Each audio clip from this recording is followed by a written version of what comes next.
Hello students, welcome to Smarts math online classes. तो आज हम इस वीडियो में क्लास 10 का मैथ्स का चैप्टर 1 जिसका नाम है रियल नंबर का सम नंबर 6 करने जा रहे हैं। तो इससे पहले सम नंबर 1 to 5 और इसकी इंट्रो वगैरह मैंने अपनी इससे पहले वीडियोस में डाल दी हुई है, तो आप उसमें भी इसको चेक कर सकते हैं।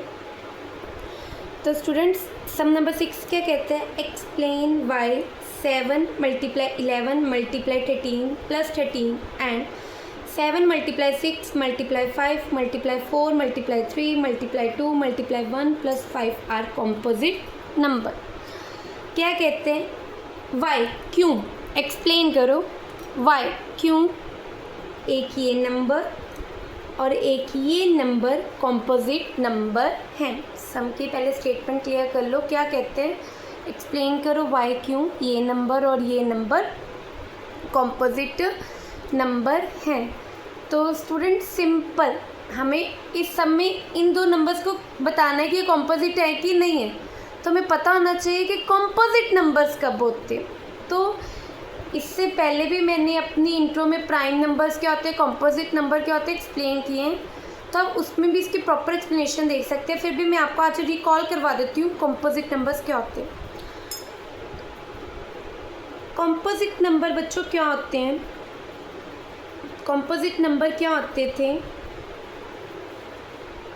जिनके मोर देन 2 फैक्टर्स हो, मोर देन 2 फैक्टर्स हो। कॉम्पोजिट नंबर एक ऐसा नंबर जिसके मोर देन 2 फैक्टर्स हो, 2 से ज़्यादा फैक्टर्स हो। क्योंकि हमने एक प्राइम नंबर भी पढ़े हुए हैं। प्राइम नंबर मीन्स जिसके सिर्फ 2 फैक्टर्स होते हैं। प्राइम नंबर्स मीन्स जिसके सिर्फ 2 फैक्टर्स होते हैं, एक 1 और एक इटसेल्फ वो नंबर खुद। जैसे 2 के फैक्टर्स के 1 और 2, 3 के फैक्टर्स के 1 और 3, मतलब 1 और वो नंबर इटसेल्फ, 1 और वो नंबर इटसेल्फ। तो ये 2 ये 3 के हमारे प्राइम नंबर। तो कॉम्पोजिट नंबर क्या है? कॉम्पोजिट नंबर मतलब जिसके मोर देन 2 फैक्टर्स हो, 1 और इटसेल्फ के अलावा जिनके फैक्टर्स हो, वो 2 मोर देन 2 फैक्टर, 2 से ज़्यादा फैक्टर, मतलब 1 और इटसेल्फ के अलावा भी फैक्टर्स आए, अलावा भी फैक्टर आए। तो ऐसे नंबर को क्या कहते हैं? Composite number. मतलब 1 और वो नंबर खुद को छोड़ के उसके अलावा भी हमारे पास फैक्टर हैं। जैसे 6, तो 6 के फैक्टर के हैं 1, 2 भी 6 को डिवाइड करता है, 2 इज़ ए फैक्टर, 3 भी 6 को डिवाइड करता है, तो 3 भी फैक्टर, और 6 इटसेल्फ।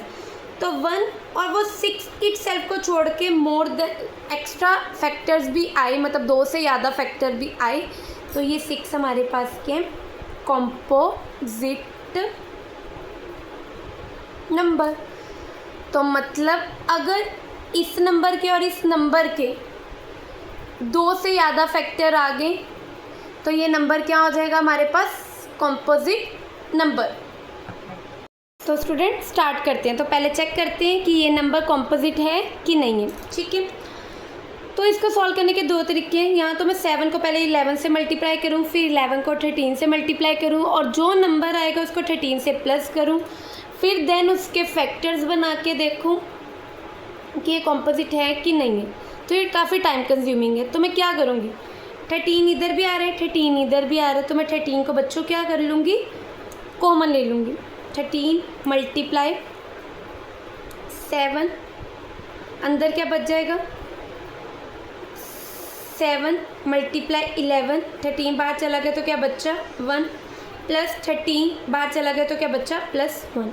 13 मल्टीप्लाई, अब क्या करेंगे? 7 मल्टीप्लाई 11 77, और 77 को 1 से मल्टीप्लाई करेंगे तो क्या आएगा? 77 + 1। 13 मल्टीप्लाई 77 + 1 78। ठीक है स्टूडेंट, अब 13 को 78 से मल्टीप्लाई करूँगी, फैक्टर्स बनाऊँगी तो टाइम कंज्यूमिंग होगा। 13 पहले प्राइम है, इसको छोड़ दो, तो सिंपली 78 के प्राइम बनाते हैं, तो क्योंकि फैक्टर्स बनाते हैं। तो 8 क्या है हमारा? इवन। तो किससे स्टार्ट करेंगे? 2 से, तो ये जाएगा 39। 3 पे ये जाएगा 13 इज़ प्राइम नंबर, तो इसका फैक्टर खुद 13। तो मतलब क्या फैक्टर्स बन के आए 13 मल्टीप्लाई 2 मल्टीप्लाई 78 के फैक्टर लिख रही हूँ सिंपल 2 मल्टीप्लाई 3 मल्टीप्लाई 13 अरेंज कर देते हैं 2 मल्टीप्लाई 3 मल्टीप्लाई 13 मल्टीप्लाई 13 तो ये फैक्टर्स क्या हैं मोर देन 2 फैक्टर्स हैं ना और वो नंबर को छोड़ के अलावा भी फैक्टर्स है तो मीन्स विच इम्प्लाइज तो मैं क्या कह सकती हूँ by definition of composite number this number is composite number तो ये नंबर क्या है कॉम्पोजिट नंबर है। तो अब नेक्स्ट नंबर चेक करते हैं कि ये भी कॉम्पोजिट है कि नहीं है। इसका भी सिंपल यही है कि इन सभी नंबर्स को यहाँ तक इन सभी नंबर्स को मल्टीप्लाई करूँ +5 करूँ फिर फैक्टर बनाऊँ टाइम कंज्यूमिंग है। तो कॉमन क्या आ रहा है 5 तो पहले 5 को बच्चों हम क्या ले लेंगे बाहर मल्टीप्लाई अंदर क्या बचेगा 7 मल्टीप्लाई 6 5 बाहर चला गया 1 लिखने की ज़रूरत नहीं क्योंकि 1 से कोई भी नंबर मल्टीप्लाई करो तो वही आना है तो छोड़ दो ठीक है। अगर आपको कंफ्यूजिंग लगता है तो आप 1 ले लो ठीक है। 4 मल्टीप्लाई 3 मल्टीप्लाई 2 मल्टीप्लाई 1 कोमा 5 बाहर चला गया +1 5 मल्टीप्लाई अब 7 6 42 7 6 42 42 1 42 अब 42 को क्या करेंगे 4 से मल्टीप्लाई 42 को 4 से मल्टीप्लाई करेंगे 8 168 यहाँ तक क्या आ गया 168 अब 168 को फर्दर किससे मल्टीप्लाई करेंगे 3 से 168 को 3 से मल्टीप्लाई किया 24 18 2 प्लस किया 10 3 1 3 4 तो यहाँ तक मल्टीप्लाई करके आ गया 404। अब इस 404 को किससे मल्टीप्लाई करेंगे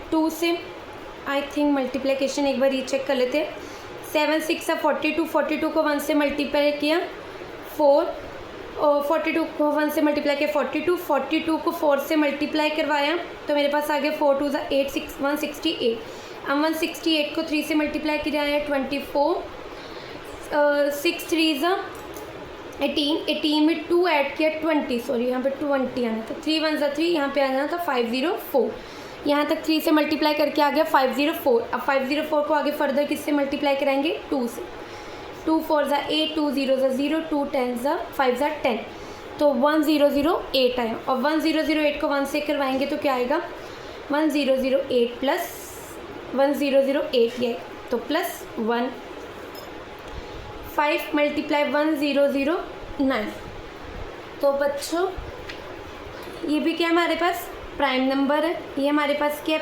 प्राइम नंबर है और ये भी हमारे पास क्या प्राइम नंबर है मतलब 2 फैक्टर आ रहे हैं 1 और इट सेल्फ को छोड़ के 1 यहाँ पे 1 भी लगा ले 1 और इट सेल्फ को छोड़ के फैक्टर्स आ रहे हैं इट सेल्फ को छोड़ के फैक्टर्स आ रहे हैं तो मतलब ये भी नंबर विच इम्प्लाइज ये भी number 7 multiply 6 multiply 5 multiply 4 multiply 3 multiply 2 multiply 1 +5 is composite number. तो मतलब इस सम को प्रूव करने के लिए मैं किसकी बेसिक नॉलेज होनी चाहिए कॉम्पोजिट नंबर क्या होते हैं। तो थैंक यू स्टूडेंट ऐसे ही वीडियोस देखने के लिए प्लीज़ मेरे चैनल को लाइक शेयर और सब्सक्राइब कीजिए। Thank you student.